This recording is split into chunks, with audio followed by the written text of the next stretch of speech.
So hello everyone, नमस्कार साथियों। स्वागत है आप सभी का एक बार फिर से डेली करंट अफेयर्स की क्लास में। और आज है साथियों आप लोगों की 30 जनवरी। और आज हम सभी 30 जनवरी से बनने वाले जितने भी आप लोगों के मोस्ट इंपॉर्टेंट करंट अफेयर्स के प्रश्न बने हैं, इन सभी प्रश्नों को हम इस क्लास के अंदर डिस्कस करेंगे। तो चलिए साथियों, पहले एक बार हम लोग 29 जनवरी के करंट अफेयर्स के प्रश्नों को क्विकली रिवाइज कर लेते हैं मात्र 2 मिनट के अंदर ही। उसके बाद हम लोग आज के प्रश्नों को कवर करेंगे। तो जैसा कि साथियों याद करिए, लास्ट क्लास के अंदर मैंने आप लोगों को पढ़ाया था कि जो खेलो इंडिया विंटर गेम है 2025, इसमें भी किस केंद्र शासित प्रदेश ने जो पदक तालिका है इसमें शीर्ष स्थान हासिल किया था। तो साथियों लद्दाख ने किया था। और लद्दाख ने इसमें टोटल कितने मेडल जीते थे? तो 7 मेडल। 7 में से साथियों 4 तो जीते थे गोल्ड मेडल, 2 जीते थे सिल्वर मेडल और 1 जीता था ब्रॉन्ज मेडल। इसके बाद दूसरा क्वेश्चन मैंने आपको पढ़ाया था कि जो 25 जनवरी 2025 को लिक्विड प्रोपल्शन जो सिस्टम सेंटर है इसके निदेशक कौन बने? तो ये एम मोहन बन गए। महाराष्ट्र का पहला सौर पार्क मैंने बताया था आपको, जिसका नाम था छत्रपति शिवाजी महाराज सौर पार्क। ये कहाँ पर विकसित किया जा रहा है? तो महाराष्ट्र के सोलापुर के अंदर। बात का सबसे पुराना मैंने आपको पुस्तक मेला बताया था, बोई मेला। ये कहाँ पर आयोजित किया जाएगा? तो पश्चिम बंगाल के कोलकाता के अंदर। यूएई के जो दोस्तों राष्ट्रपति हैं शेख मोहम्मद बिन जायद अल नायन, इन्होंने वर्ष 2025 को सामुदायिक वर्ष घोषित किया था। आईडीबीआई बैंक के अभी एमडी और सीईओ के रूप में फिर से किसे नियुक्त किया गया था? तो राकेश शर्मा को 3 साल के कार्यकाल के लिए। यूरोड्रोन कार्यक्रम में भी पर्यवेक्षक का दर्जा पाने वाला दूसरा एशियाई प्रशांत देश कौन सा बना है? तो अपना प्यारा भारत बना है। जबकि पहला साथी कौन सा था? तो जापान। 28 जनवरी 2025 को लाला लाजपत राय जी की अभी कौन सी भी जयंती बनाई गई है? तो इस बार 160वें नंबर की। वर्ष 2025 में जो वर्ल्ड लेप्रोसी डे है ये कब मनाया गया है? तो 26 जनवरी को। और वैसे तो साथ ही विश्व जो कुष्ठ रोग दिवस है ये हर साल जनवरी के आखिरी रविवार को मनाया जाता है।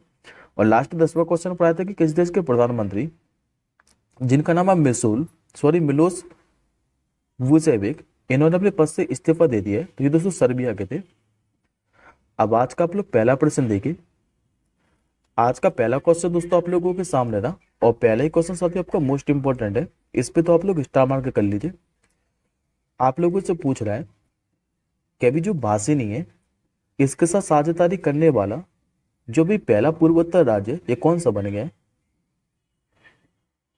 ये राज्य बन गया साथियों त्रिपुरा राज्य। करेक्ट आंसर होगा आपको ऑप्शन नंबर सी।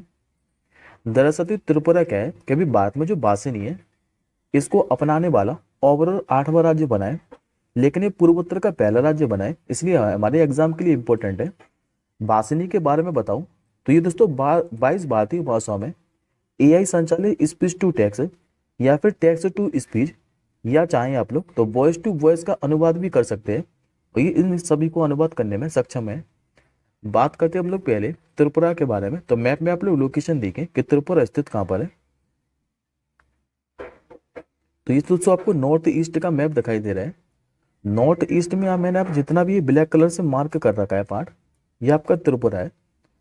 और यहाँ से दोस्तों एक क्वेश्चन पूछता है हमेशा एग्जाम में कि एकमात्र राज्य ऐसा कौन सा है जो कि बांग्लादेश से तीनों ओर से घिरा हुआ है? तो याद रखेंगे त्रिपुरा राज्य है जो कि बांग्लादेश से तीनों ओर से घिरा हुआ है। अब बात करते हैं हम लोग त्रिपुरा के स्टैटिक फैक्ट के बारे में। तो राजधानी यहाँ के दोस्तों अगरतला। मुख्यमंत्री पूछे तो माणिक साय। अभी यहाँ के राज्यपाल बने थे इंद्रसेन रेड्डी नल्लू। लोकसभा की सीट यहाँ पर आपको 2 देखने को मिलेंगी। राज्यसभा की सीट कितनी है? तो 1। और जबकि विधानसभा की सीटों की बात करें तो यहाँ पर 60 विधानसभा की सीट है। और इसके अलावा दोस्तों एक फेस्टिवल और याद रखिएगा कि जो खर्ची पूजा है ये किस राज्य में मनाया जाता है? त्रिपुरा के अंदर ही। अब बढ़ते हैं हम लोग आज के दूसरे प्रश्न की ओर। आज का दोस्तों आपका जो दूसरा प्रश्न है ये आप लोगों से पूछ रहा है कि अभी जो मुख्यमंत्री हेमंत बिस्वा शर्मा है जो कि असम के मुख्यमंत्री हैं, इन्होंने भी असम की जो दूसरी राजधानी है इसके रूप में किस शहर की घोषणा की है? तो अब साथियों जो असम की दूसरी राजधानी है ये डिब्रूगढ़ बनने वाली है। करेक्ट आंसर होगा ऑप्शन नंबर सी। दरअसल असम की जो दूसरी राजधानी है इसके रूप में भी डिब्रूगढ़ का क्या है कि विकास 3 वर्षों में भीतर पूरा होने वाला है। और इसके अलावा जो तेजपुर है इसको असम की सांस्कृतिक राजधानी भी बनाई जाएगी। बात करते साथियों हम लोग असम के बारे में। तो राजधानी अभी वर्तमान में दिसपुर है। मुख्यमंत्री कौन है? तो हेमंत बिस्वा शर्मा। और राज्यपाल यहाँ के लक्ष्मण प्रसाद आचार्य। अब हम लोग इस असम से संबंधित कुछ इंपॉर्टेंट करंट अफेयर्स के प्रश्नों को और देख लेते हैं। जैसे कि साथियों याद करिए, प्रधानमंत्री मोदी जी ने हमें असम में ऑयल इंडिया लिमिटेड के द्वारा 4 कंप्रेस्ड बायोगैस जो प्लांट है इनके निर्माण का शुभारंभ किया था। यूनेस्को की विश्व विरासत सूची में शामिल होने वाला अभी 43वीं वर्ल्ड हेरिटेज साइट कौन से बनी थी? तो असम का मोईदम बना था।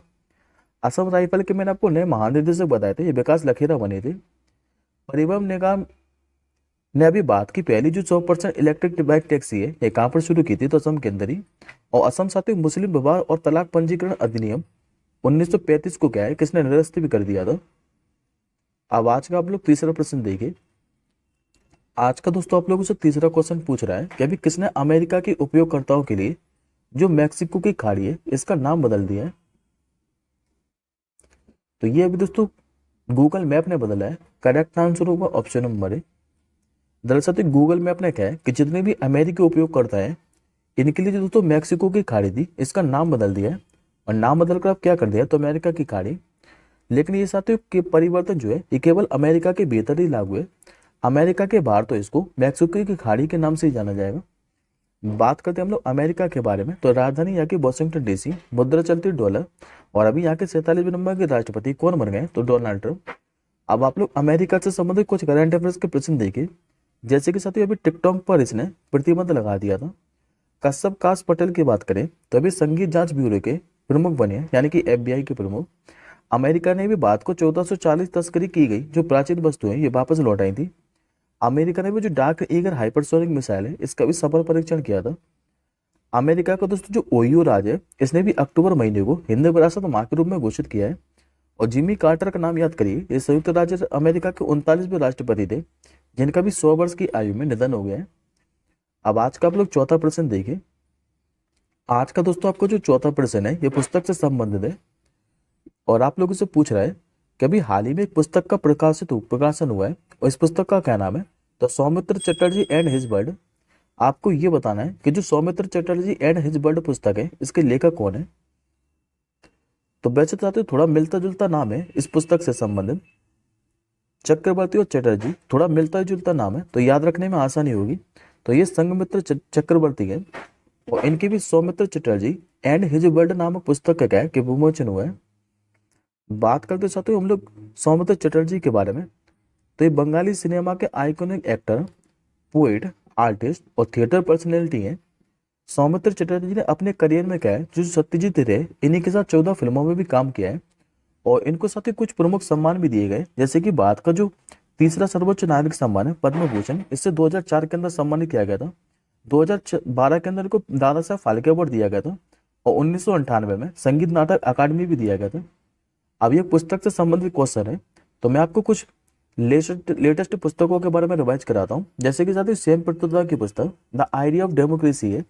दीपा मलिक की पुस्तक याद करिए, bring it on the incredible story of my life.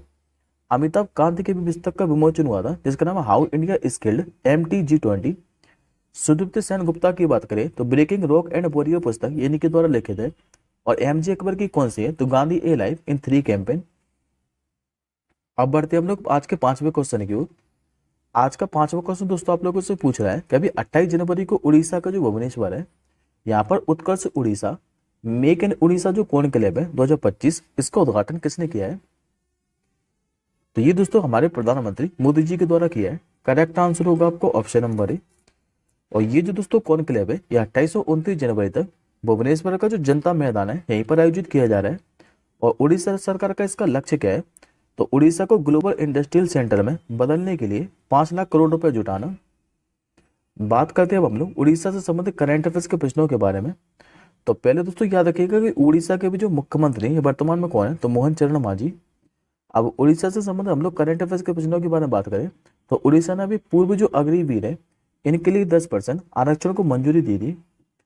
प्रत्यक्षा रे का नाम याद करिए, इनको एकलव्य पुरस्कार 2024 के लिए चुना गया था। उड़ीसा में भी सुभद्रा योजना भी शुरू की गई थी। उड़ीसा देश का पहला ऐसा राज्य था यहाँ पर राइस ATM को लॉन्च किया गया था। सुरमा पानी का नाम याद करिए, उड़ीसा विधानसभा की दूसरी महिला अध्यक्ष बनी थी। पद्म पुरस्कार विजेताओं को हर महीने इसने 30,000 रुपए देने की घोषणा की है। और शहीद माधो सिंह हाथ खर्चा योजना ये भी मैंने आपको रिसेंटली पढ़ाई है, ये भी उड़ीसा के अंदर ही शुरू की गई थी। अब बढ़ते हम लोग और यहाँ के राज्यपाल कौन है साथी उड़ीसा के? तो डॉक्टर हरिबाबू कम्बमपति, जबकि राजधानी आप लोग जानते हैं जो कि भुवनेश्वर। अब बढ़ते हैं हम लोग आज के छठवें क्वेश्चन की ओर। आज का दोस्तों आपको जो छठवां क्वेश्चन है ये फेस्टिवल से संबंधित है और आप लोगों से पूछ रहा है कि हाल ही में जो नगोबा यात्रा पर्व है ये किस राज्य में शुरू हो गया है? तो ये साथी जो नगोत्रा यात्रा फेस्टिवल है ये भी तेलंगाना के अंदर शुरू हुआ है। करेक्ट आंसर होगा आपको ऑप्शन नंबर सी। और ये साथी सम्मक्का जो सरलम्मा फेस्टिवल है इसी के बाद ये तेलंगाना का दूसरा सबसे बड़ा त्योहार है नगोबा यात्रा, जो कि इंद्रवैली मंडल के केसलापुरम गांव में शुरू हुआ है। इसका जो आयोजन है 28 जनवरी से 4 फरवरी तक किया जाएगा। और ये साथियों जो पर्व है ये किस आदिवासी समुदाय के द्वारा मनाया जाता है? तो गोंडा समुदाय के द्वारा। एडिशनल इन्फॉर्मेशन में आप लोग ये याद रखिएगा कि ये जो त्योहार है ये हिंदू चंद्र कैलेंडर के जो पुष्य महीने है इसी में शुरू होता है। बात करते हैं हम लोग तेलंगाना के बारे में। तो तेलंगाना के साथ जो गठन है ये 2 जून 2014 को हुआ था। मुख्यमंत्री कौन है? तो अनुमला रेवंत रेड्डी साहब। राज्यपाल यहाँ के जिष्णुदेव वर्मा। जिलों की संख्या की बात करें तो 33 यहाँ पर जिले हैं। लोकसभा की सीटें 17। राज्यसभा की सीटों की बात करें तो यह 7 और विधानसभा की सीटों की बात करें तो 119 है। जबकि साथ ही यहाँ पर विधान परिषद भी है, क्योंकि 6 राज्यों में विधान परिषद है और उनमें से एक राज्य तेलंगाना भी है। तो तेलंगाना में विधान परिषद की सीटों की संख्या कितनी है? तो 40। अब हम लोग तेलंगाना से संबंधित करंट अफेयर के प्रश्नों को और रिवाइज कर दें। जैसे कि साथियों इलेक्ट्रिक वाहनों के लिए 100% कर छूट की इसने घोषणा की थी। 17 सितंबर को भी प्रजापालन दिवस के रूप में मनाने का फैसला किसने किया था? तो तेलंगाना सरकार ने। मोहम्मद जो सिराज है इनको तेलंगाना के डीजीपी का पदभार सौंपा गया था। जाति सर्वेक्षण शुरू करने वाला भारत का तीसरा राज्य कौन सा बना था? तेलंगाना ही। और रायतु भरोसा योजना ये भी तेलंगाना ने शुरू की थी। अब बढ़ते हम लोग आज के 7वें प्रश्न की ओर। आज का दोस्तों आपको जो 7वां प्रश्न है ये स्पोर्ट्स से संबंधित है। आप लोगों से पूछ रहा है कि राष्ट्रीय टेबल टेनिस चैंपियनशिप है 2025 इसमें जो महिला एकल का खिताब है ये किसने जीता है? तो इसमें साथी जो महिला एकल का खिताब है ये दिया चितले ने जीता है। करेक्ट आंसर होगा आपको ऑप्शन नंबर डी। इसमें साथी आपको खाली महिला एकल और पुरुष एकल का खिताब ही याद रखना है। अभी जो 86वीं सीनियर राष्ट्रीय और अंतर्राज्यीय जो टेबल टेनिस चैंपियनशिप है ये भी 19 से लेकर 26 जनवरी तक गुजरात के सूरत में आयोजित की गई थी। और इसमें पुरुष सिंगल का जो खिताब है ये मानुष शाह ने जीता है। जबकि दोस्तों महिला सिंगल का खिताब किसने जीता है? तो ये मैं आपको बता चुका हूँ, जो कि दिया चितले ने जीता है। अब आज का आप लोग 8वां प्रश्न देखिए। आज का साथियों आपको जो 8वां क्वेश्चन है ये दिवस से संबंधित है। आप लोगों से पूछ रहा है कि अंतर्राष्ट्रीय जो हॉलोकास्ट स्मरण दिवस है ये हर साल कब मनाया जाता है? तो हर साल साथियों जो दिवस है ये 27 जनवरी को मनाया जाता है। करेक्ट आंसर हो जाएगा आपको ऑप्शन नंबर बी। और इस दिवस को साथियों मनाने का उद्देश्य क्या है? क्योंकि साथियों 27 जनवरी 1945 को क्या है कि जो नाजी शासन है इसी के दौरान हुए नरसंहार के पीड़ितों को याद करने के लिए ये दिवस मनाया जाता है। और हर साल किसी न किसी विषय के साथ मनाया जाता है। तो 2024 के लिए इसकी थीम 2025 के लिए इसकी थीम क्या है? तो गरिमा और मानव अधिकारों के लिए होलोकास्ट स्मरण और शिक्षा। ये 2025 के लिए इंटरनेशनल होलोकास्ट रिमेम्बरेंस डे की थीम है। अब ये साथियों जनवरी महीने के सारे डेज हैं, तो आज आप लोग खुद से रिविजन कर लीजिएगा पीडीएफ के माध्यम से, क्योंकि आज प्रश्नों की जो संख्या है थोड़ी ज्यादा है। अब बढ़ते हम लोग आज के 9वें प्रश्न की ओर। आज का 9वां क्वेश्चन दोस्तों आप लोगों के सामने रहा और आप लोगों से पूछ रहा है कि सर जो गारफील्ड सोबर्स ट्रॉफी है 2024 यह भी किसे प्रदान की गई है? तो पहले तो दोस्तों आप लोग ये जानिए कि जो सर गारफील्ड सोबर्स ट्रॉफी है ये एक वर्ष में जिस भी खिलाड़ी ने सर्वश्रेष्ठ प्रदर्शन किया हो उसी को दी जाती है आईसीसी के द्वारा। और इस बार ये किसे दी गई है? तो जसप्रीत बुमराह को। करेक्ट आंसर हो जाएगा आपको ऑप्शन नंबर ए। हालांकि साथियों इससे पहले भी जो ट्रॉफी है ये 2004 के अंदर राहुल द्रविड़ को प्रदान की गई थी। अब इसमें दोस्तों महिला क्रिकेट में और बात करते हैं। तो महिला क्रिकेट में एक वर्ष में जो सर्वश्रेष्ठ प्रदर्शन करने वाली खिलाड़ी है इनको कौन सी ट्रॉफी दी जाती है आईसीसी के द्वारा? तो राचेल हेहो फिनलैंड पुरस्कार। और ये इस बार किसे दिया है? तो अमेलिया केर को, जो कि न्यूजीलैंड की खिलाड़ी है। इसमें आप लोग एडिशनल इन्फॉर्मेशन में एक प्रश्न और याद रखिएगा रिलेट कर कि 2024 के लिए वर्ष की सर्वश्रेष्ठ जो महिला वनडे क्रिकेट है ये बात की कौन बनी थी? तो स्मृति मंदाना। अब आज का आप लोग 10वां प्रश्न देंगे। आज का दोस्तों आप लोगों से 10वां क्वेश्चन पूछ रहा है कभी भारत और चीन के बीच जो कैलाश मानसरोवर यात्रा है इसको भी कितने सालों के बाद फिर से शुरू किया जाएगा? तो ये दोस्तों 5 सालों के बाद फिर से शुरू किया जाना है। करेक्ट आंसर हो जाएगा ऑप्शन नंबर सी। अभी हाल ही में साथियों हमारे जो विदेश सचिव है विक्रम मिश्री साहब ये चीन की यात्रा पर थे और यहीं पर ये घोषणा हुई है कि इस साल गर्मी के मौसम से क्या है कि जो कैलाश मानसरोवर यात्रा है ये फिर से शुरू की जाएगी। कैलाश मानसरोवर यात्रा की बात करें तो दोनों देशों के बीच में साथियों ये जो है ये 2020 से बंद थी, और भारत चीन के बीच जून 2020 में, यदि आप लोगों को याद हो, तो डोकलाम का विवाद हुआ था। और 2019 में बात करें तो मार्च में साथियों क्या है कि कोविड-19 की पहली लहर भी आई थी, और इस कारण क्या है कि जो कैलाश मानसरोवर की यात्रा है ये भारतीयों के लिए बंद कर दी गई थी। अब इसको फिर से शुरू किया जा रहा है 5 सालों के बाद।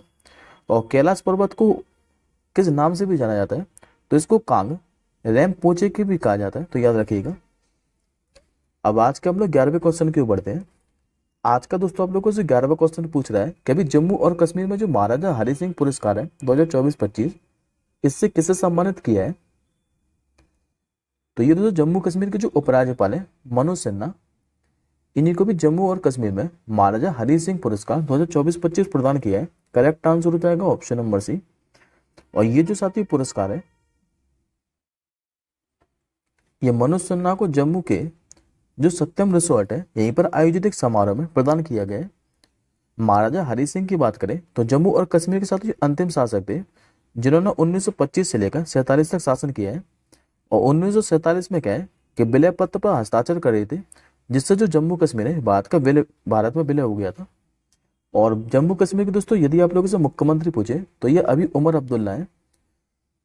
अब आज का हम लोग 12वें क्वेश्चन की बढ़ते हैं। ये दोस्तों आज का आपका आखिरी प्रश्न है, और ये दोस्तों महत्वपूर्ण भी प्रश्न है, तो इस पर भी आप लोग स्टार मार्क करके रखिएगा। आप लोगों से पूछ रहा है कभी भारत का पहला जो जैविक मत्स्य पालन क्लस्टर है ये कौन सा जिला बन गया है। तो अभी भारत का पहला जैविक जो मत्स्य पालन क्लस्टर वाला जिला है ये बन चुका है अभी सिक्किम का सोरेंग जिला। करेक्ट आंसर हो जाएगा ऑप्शन नंबर ए। देखिए साथियों पशुपालन और जो मत्स्य पालन मंत्रालय है इसने भी सिक्किम का जो सोरेंग जिला है इसको देश का पहला जैविक मत्स्य पालन क्लस्टर का शुभारंभ किया है। और इसका उद्घाटन किया किसने, तो अभी जो केंद्रीय मत्स्य पालन मंत्री है राजीव रंजन सिंह, इन्होंने 6 जनवरी 2025 को क्या है कि असम में मत्स्य पालन भंडार का उद्घाटन किया था। और इसके बाद अभी जो सिक्किम का जो सोरेंग जिला है ये भारत का पहला जैविक मत्स्य पालन क्लस्टर वाला जिला बन गया है। ये जो दोस्तों क्लस्टर है ये प्रधानमंत्री जो मत्स्य संपदा योजना है इसी के तहत शुरू किया गया है। बात करते हैं हम लोग प्रधानमंत्री मत्स्य संपदा योजना के बारे में, तो इसकी शुरुआत दोस्तों कब की गई थी, 2020 के अंदर ही। और एडिशनल इन्फॉर्मेशन में आपको एक क्वेश्चन और याद रखना है सिक्किम से। यदि ये दोस्तों आप लोगों को याद हो तो सिक्किम क्या है कि भारत का पहला 100% जैविक राज्य भी बना था, 2016 के अंदर बना था। लेकिन ये अब ये दोस्तों आज का आपका क्वेश्चन ऑफ द डे है। इस प्रश्न का आंसर मुझे आप लोग कमेंट बॉक्स के अंदर बताएंगे कि जो मेडिसिन का नोबेल पुरस्कार है 2024 का ये इस बार किससे प्रदान किया है। इस क्वेश्चन का आंसर मुझे आप लोग कमेंट बॉक्स के अंदर बताइएगा। और अब हम मिलेंगे दोस्तों जल्दी अगली क्लास के साथ ही, तब तक के लिए जय हिंद, वंदे मातरम।